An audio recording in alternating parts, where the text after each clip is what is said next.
Hasta la vista! Silvio Mendes, de segunda a sexta-feira, no maior jornal da Bahia. Não esqueça não, venha pertinho. Toda hora é hora de abraço. Vou dar um abraço assim, ó, de obrigada e de aviso. De segunda a sexta, a partir de 6h30 da manhã até 6h35, 6h40, tem Bahia no ar. Maior jornal da Bahia. E a programação da Record é privilegiada para você. Sabe qual é o tema que deve esquentar o capítulo de hoje da novela Rebelde? Bullying e atos de generosidade. Vamos ver.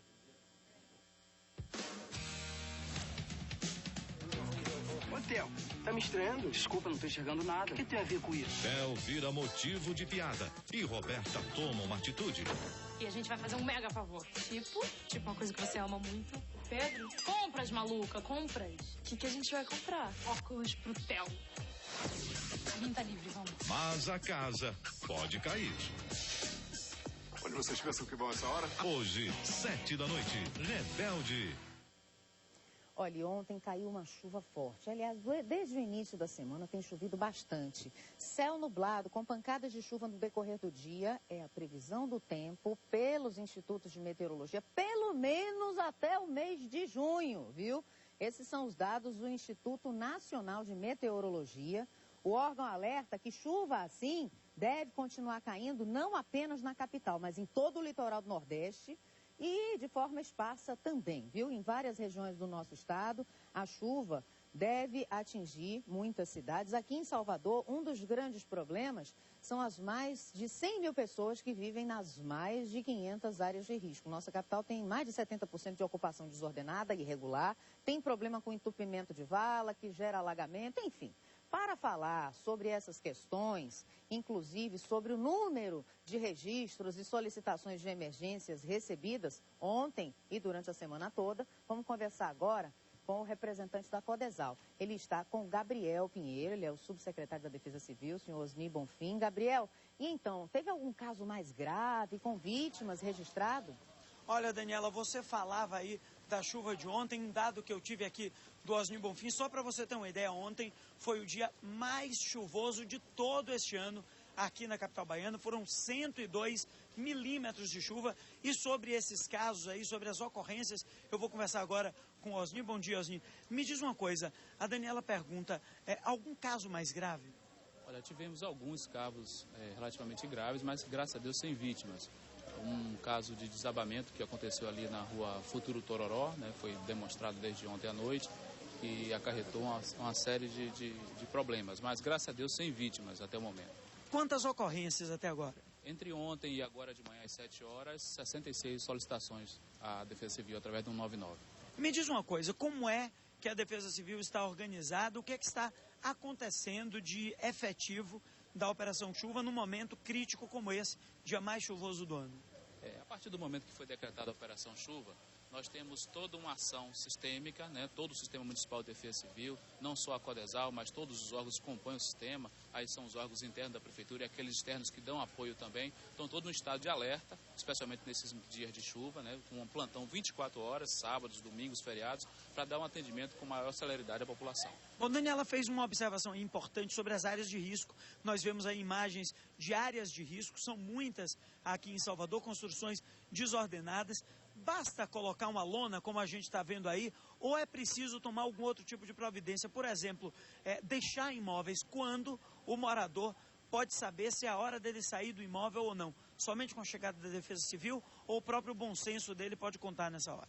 Certamente o bom senso deve contar, né? Se perceber algum sinal de iminência de desabamento, por exemplo, se ouvir estalos na estrutura do imóvel, se ver rachaduras importantes, tanto no imóvel quanto ao redor do imóvel, pode ser um indicativo de que aquela estrutura, aquela habitação possa sofrer colapso. Então, evidentemente, que ele deve abandonar seu imóvel primeiro, se perceber um sinal desse, para garantir a sua integridade física de sua família e imediatamente acionar a Defesa Civil para que os nossos técnicos vá até o local, faça a constatação de posicionamento para perceber se efetivamente esse risco é muito alto. Pois é, olha só, a gente vê aí as imagens do nosso helicóptero que decolou agora em meio a essa chuva. Parabéns aí, inclusive, ao nosso comandante. Olha só, chove muito em toda a capital baiana neste momento. Nós vemos que não é uma coisa aqui mesmo no dia que começou a chover bastante.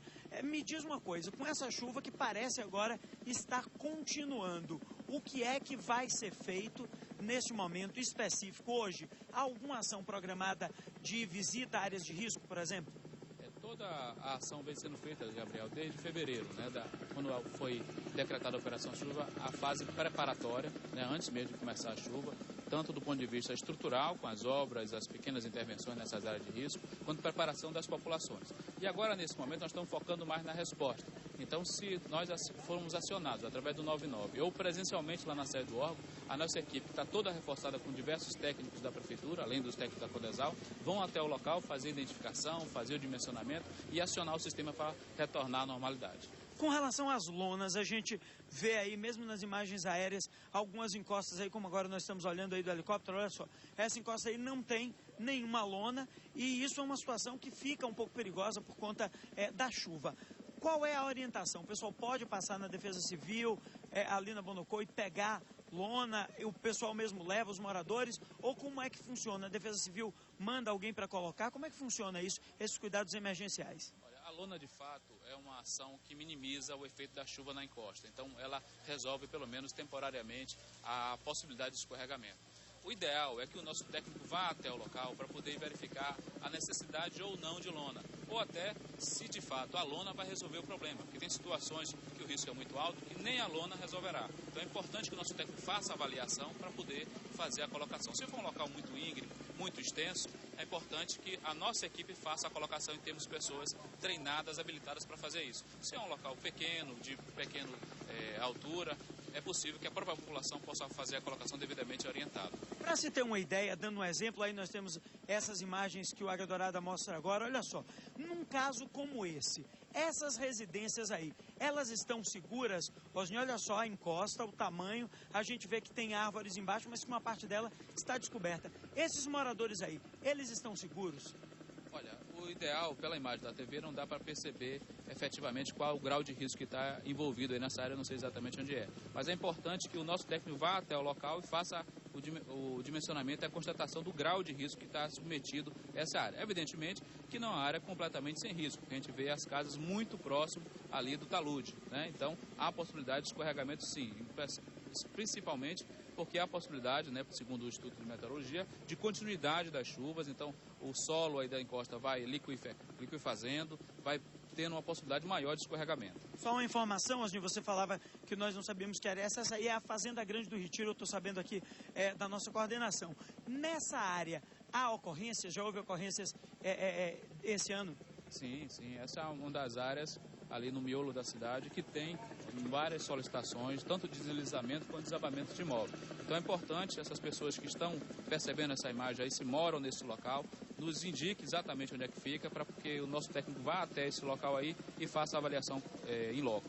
Agora me diz uma coisa, você falou que a postura está sendo nesse momento mais reativa, ou seja, diante de solicitações, vocês chegam aos locais. Solicitações desse tipo já foram feitas de ontem para hoje? Solicitações de comparecimento da Defesa Civil por medo, preocupação da população? Sim.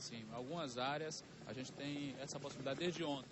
Nós temos um sistema de plantão que funciona 24 horas. Então, nosso técnico de plantão já teve, inclusive durante a madrugada, em algumas áreas que tiveram ameaças e consolidadas também alguns desabamentos e deslizamento de terra. Algum imóvel condenado de ontem para hoje? Sim, na madrugada nós tivemos um lá na região da Cajazeiras que foi condenado.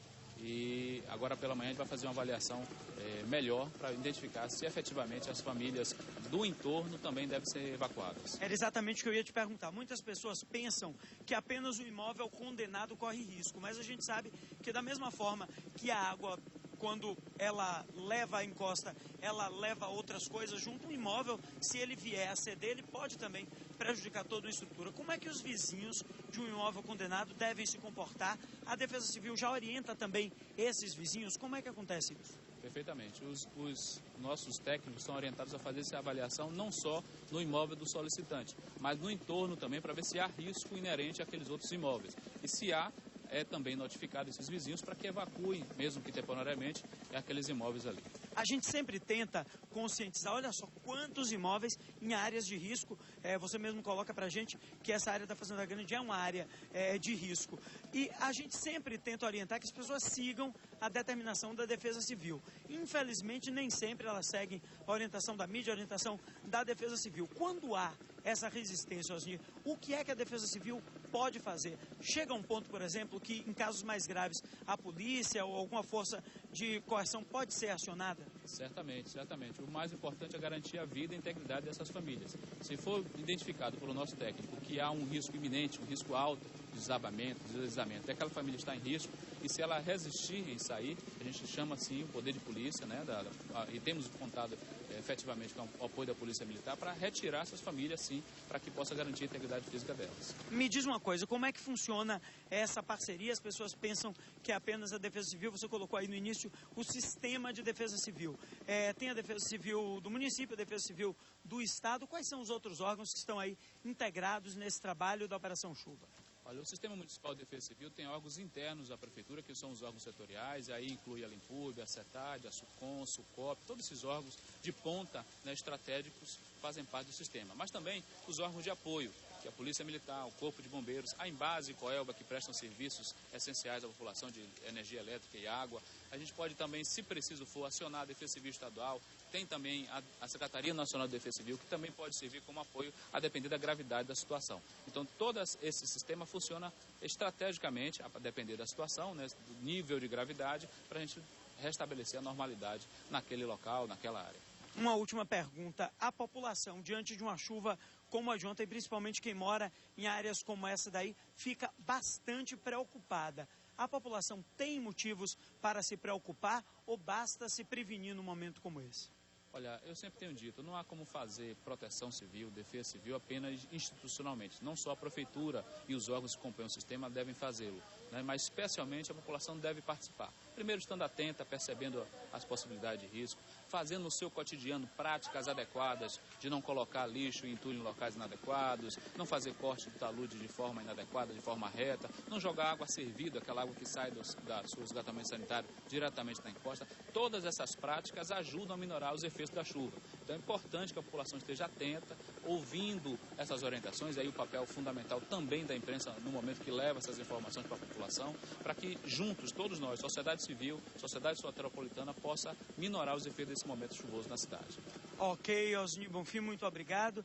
Pois é, Daniela, estamos vendo ainda aí as imagens do helicóptero agora, estamos aqui de volta no dia que a chuva começou a dar uma aliviada, mas isso já aconteceu em outros momentos. O importante é essa orientação que a Defesa Civil deixa aqui para nossos telespectadores. Siga todas as orientações, evite deixar lixo em locais inadequados, evite cortar talude e se você precisar tomar uma providência maior, ligue para o 199, a Defesa Civil, sem dúvida, vai lhe responder e vai até onde você estiver para tomar as providências, Daniela. E tem uma coisa também, eles estão aí, se o prefeito aprovar a obrigatoriedade de sacolas biodegradáveis, obrigada, viu, Gabriel? Obrigada ao secretário Osni Bonfim, dá um abraço nele por mim.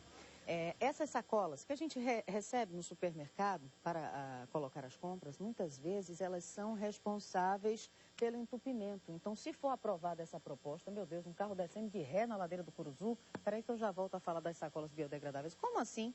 Como assim? Ah, ele não estava com força para subir, benção. Ele então está tentando agora. Bora, meu filho, bota o pé nesse acelerador para ver se o carro sobe, meu filho. Bota a segunda. Pista molhada, ladeira íngreme, flagrante, na Liberdade, ladeira do Curuzu, às 7h46. Você está vendo como é difícil? E por isso também a necessidade de manutenção dos veículos.